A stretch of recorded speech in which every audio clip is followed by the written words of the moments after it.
IPL ஒரு sporting event மட்டும் கிடையாது, அது பல மில்லியன் டாலர்ஸ் பிஸ்னஸ். ஐபிஎல் வந்ததுக்கப்புறம் கிரிக்கெட்டை நம்ம கன்சியூம் பண்ணுறதும், கிரிக்கெட்டை வச்சு மார்க்கெட்டிங் பண்ணுறதும், கிரிக்கெட்டை வச்சு மானிட்டைஸ் பண்ணுற பிஸ்னஸ் எல்லாமே மாறிடுச்சு. $15 பில்லியன் வேல்யூவேஷனோட ஐபிஎல் உலகத்தில் இருக்க முக்கியமான ஸ்போர்ட்டிங் ஈவெண்ட்ஸ் எல்லாத்தோடையும் கம்பீட் பண்ணுற அளவில் இருக்குது. அமெரிக்காவில் நடக்கிற NFL, இங்கிலாண்டில் நடக்கிற இங்கிலீஷ் ப்ரீமியர் லீக், இது கூட ஐபிஎல்லும் வேர்ல்டு லெவலில் கம்பீட் பண்ணிகிட்டு இருக்கு. எப்படி ஐபிஎல் இவ்வளோ பெருசாச்சு? இவ்வளோ பெரிய ஈவெண்ட்டை நடத்துறதுக்கான காசு எங்கேருந்து வருது? இந்த வீடியோவில் ஐபிஎலோட business model, revenue, marketing strategies எல்லாத்தையும் ஒன்று ஒன்றா பார்க்க போகிறோம். எப்படி பாஸ்கெட்பாலுக்கு ஒரு NBA இருக்கோ, ஃபுட்பாலுக்கு ஒரு இங்கிலீஷ் ப்ரீமியர் லீக் இருக்கோ, அதே மாதிரி கிரிக்கெட்டுக்கு இந்தியன் ப்ரீமியர் லீக்னு 2008 லலித் மோலியோட ஸ்டார்ட் பண்ண ஃப்ரான்ச்சைசி மாடல் தான் ஐபிஎல். டோட்டலாக 8 ஃப்ரான்ச்சைசிஸை ஏலத்துக்கு விட்டு பெரிய பெரிய செலிபிரிட்டிஸ், பிஸ்னஸ் மேன்ஸ்லாம் டீமை $273 மில்லியனுக்கு ஓவராலாக பர்ச்சேஸ் பண்ணாங்க. ஐபிஎலோட டெபியூ சீசன்லேயே குளோபல் லெவலில் இன்டர்நேஷ்னல் பிளேயர்ஸ் மூலியமாகவும், பாலிவுட் ஸ்டார்ஸ் மூலியமாகவும், எல்லா ஸ்டேடியமும் 100% அட்டெண்டன்ஸ் மூலியமாகவும் குளோபல் லெவலில் ரீச் ஆச்சு. பிஸ்னஸாக இவ்வளோ பெருசாக எப்படி ஆச்சுன்னா அதோட மீடியா மாடலும் ரெவன்யூ ஷேரிங் பிஸ்னஸ் மாடலும் தான். ஐபிஎலோட ஃபினான்ஷியல் மாடலில் 3 முக்கியமான விஷயம் இருக்குது. மொதல் விஷயம் ப்ராட்காஸ்டிங் ரைட்ஸ், ரெண்டாவது ஸ்பான்சர்ஷிப், மூணாவது ஃப்ரான்ச்சைசி ஆப்ரேஷன்ஸ். ஃபஸ்ட்டு விஷயம் ப்ராட்காஸ்டிங். 2018 2017 வரைக்கும் 10 இயர்ஸ் கான்ட்ராக்ட்டுக்கு 8,200 crores சோனி அப்புறம் வேர்ல்ட் ஸ்போர்ட்ஸ் குரூப் BCCIக்கு பே பண்ணி ப்ராட்காஸ்டிங் ரைட்ஸை வாங்கினாங்க. ஐபிஎல்லை ப்ராட்காஸ்ட் பண்ணும்போது மட்டும் சோனி ஹிந்தி கமெண்ட்ரியும் புதுசாக இன்ட்ரடியூஸ் பண்ணி, அது மட்டும் இல்லாமல் பாலிவுட் செலிபிரிட்டிஸை கூட கமெண்ட்ரிஸில் இன்ட்ரடியூஸ் பண்ணிட்டு இருந்தாங்க. இந்த ஒரு 3 மெட்ரோ சிட்டிஸ் மட்டும் இல்லாமல் Tier 2, Tier 3 சிட்டிஸில் கூட ஐபிஎல் ரீச் பலமாக இருந்துச்சு. 2015 ஸ்டார் இந்தியா குரூப்பு ஹாட்ஸ்டார்னு ஒரு ஆப்பை லான்ச் பண்ணுறாங்க. அந்த ஆப்பில் ஒரு ஃபியூ செகண்ட்ஸ் டிலேயில் ஐபிஎல் மேட்சஸ் ஸ்ட்ரீம் ஆகுது. இதுதான் டிஜிட்டல் ஸ்ட்ரீமிங்கில் ஸ்போர்ட்ஸோட ஃபஸ்ட் என்ட்ரி. இப்போ இருக்கிற மாதிரி மாசா மீடியா கன்சப்ஷனை டிஜிட்டல் மூலியமாக கொண்டு வரதுக்கு இதுதான் ஸ்டார்டிங் பாயிண்ட்டாக இருந்துச்சு.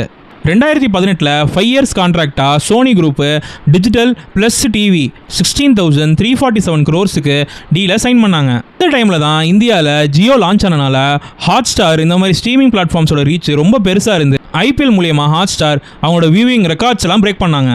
இது மட்டும் இல்லாமல் சோனி எப்படி ஹிந்தி மூலியமாக நார்த் இந்தியாவில் Tier 2, Tier 3 சிட்டிஸ் ரீச் பண்ணாங்களோ, ஸ்டார் குரூப்ஸு தமிழ், மலையாளம், தெலுங்கு இந்த மாதிரி ரீஜனல் லாங்குவேஜஸை ஆட் பண்ணி இந்தியா ஃபுல்லாக ரீச் ஆனாங்க. உலகத்தில் இருக்க எல்லாரும் ஐபிஎல்லை பார்க்கணுன்றதுக்காக ஹாட்ஸ்டார் குளோபல்லையும் ஐபிஎல் மேட்சஸை ஸ்ட்ரீம் பண்ணாங்க.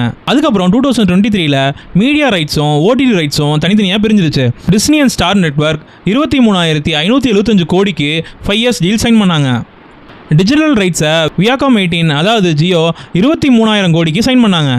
ஸோ டோட்டலாக 48,390 கோடிக்கு வெறும் ப்ராட்காஸ்டிங் ரைட்ஸ் மட்டும் ஐபிஎல் சேல் பண்ணியிருக்காங்க. ஹாட்ஸ்டார் ஐபிஎல்லில் ஸ்ட்ரீம் பண்ணி பிரேக் பண்ண ரெக்கார்டை ஜியோ 2023 ஐபிஎல் ஃபைனலில் பீட் பண்ணாங்க. இப்போ உலகம் ஃபுல்லாக 120 கண்ட்ரீஸில் ஐபிஎல் லைவ் டெலிகாஸ்ட் ஆகிட்டுருக்கு. அடுத்து ஸ்பான்சர்ஷிப்பில் 2 லெவல் இருக்குது. ஒன்று டேரெக்டாக ஐபிஎல் ஸ்பான்சராகவே இருக்கிறது, லைக் டாடா ஐபிஎல். இது மட்டும் இல்லாமல் ஒரு இண்டிவிஜுவல் டீமுக்கு கூட ஸ்பான்சராக ஆகலாம். ஐபிஎலோட டைட்டில் ஸ்பான்சர், அஃபிஷியல் பார்ட்னர்ஸ் இவங்க மட்டுமே BCCIக்கு ஆல்மோஸ்ட் 1,000 crores மேலே பே பண்ணுறாங்க. நம்ம ஸ்டார்டிங் சொன்ன 3 விஷயத்தில் 3வது விஷயம் ஐபிஎல் ஃப்ரான்ச்சைசி ஆப்ரேஷன்ஸ். ஒவ்வொரு இண்டிவிஜுவல் டீமுக்கும் எங்கேருந்து ரெவன்யூ வருது, BCCI அவங்களுக்கு வர காசை எப்படி ஸ்ப்ளிட் பண்ணுறாங்கன்றதான் பார்க்க போகிறோம். ஒரு ஐபிஎல் டீமும் ஒரு இண்டிவிஜுவல் பிஸ்னஸ் மாதிரி ரன் பண்ணுவாங்க. நம்ம இன்றைக்கி எக்ஸாம்பிளுக்கு CSKவை எடுத்துக்க போகிறோம். ஃபஸ்ட்டு நம்ம பார்த்த மீடியா ரைட்ஸும் அதுக்கப்புறம் பார்த்த ஸ்பான்சர்ஷிப்பும் BCCIக்கு இந்த கம்பெனிஸ்லாம் பே பண்ணுவாங்க. அப்படி வர ரெவன்யூவை BCCI 50% அவங்க எடுத்துக்கிட்டு பாக்கி 50% எல்லா டீமுக்கும் ஸ்ப்ளிட் பண்ணி தருவாங்க. இப்படி பார்த்தா ஒரு இண்டிவிஜுவல் டீமும் ஒரு பிஸ்னஸ். CSK எடுத்துக்கிட்டிங்கன்னா அவங்களுக்கு BCCIலேருந்து வர காசு, அது மட்டும் இல்லாமல் அவங்களுக்கு தனியாக ஸ்பான்சர்ஷிப் நிறைய பேர் வருவாங்க. ஜெர்சிஸில் ஒரு கம்பெனியும் அவங்க நேமை பிரிண்ட் பண்ணுறதுக்கு CSKக்கு பே பண்ணுவாங்க. அது மட்டும் இல்லாமல் டிக்கெட் ரெவன்யூஸ் ப்ளஸ் மர்ச்சன்டைஸ்னு ஒரு இண்டிவிஜுவல் டீமுக்கான ரெவன்யூஸ் ரொம்ப ஜாஸ்தி. ஒரு டீமும் ஏன் இண்டிவிஜுவல் பிஸ்னஸ்ன்னு சொன்னேன்னா, CSK 2023 450 crores நெட் ரெவன்யூ பண்ணியிருக்காங்க. அதில் 100 crores அவங்க மட்டும் ப்ராஃபிட் பண்ணியிருக்காங்க.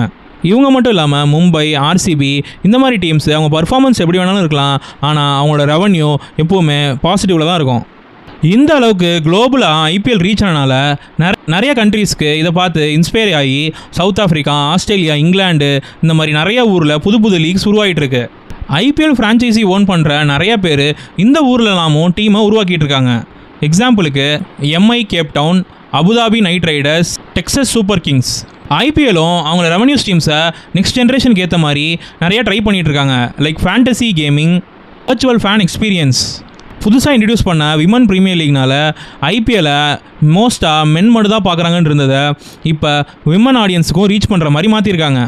இந்த ஐபிஎல் பிஸ்னஸ்லேருந்து நம்ம கற்றுக்க வேண்டியது ஒரு 15 வருஷத்துலேயே எப்படி ஒரு ஸ்போர்ட்ஸை சென்ட்ரலைஸ்டு பிஸ்னஸ் மாடலாக ஒரு ரெவன்யூ ஸ்ட்ரீமாக பார்ட்டிசிபேட் பண்ணுற எல்லாருக்குமே ஈவனாக காசு போகிற மாதிரி இருக்கிற centralised revenue streaming system high value media ரைட்ஸ்னால ஒரு பெரிய ஃபினான்ஷியல் கோர் உள்ள பிஸ்னஸாக இது மாறிடுச்சு.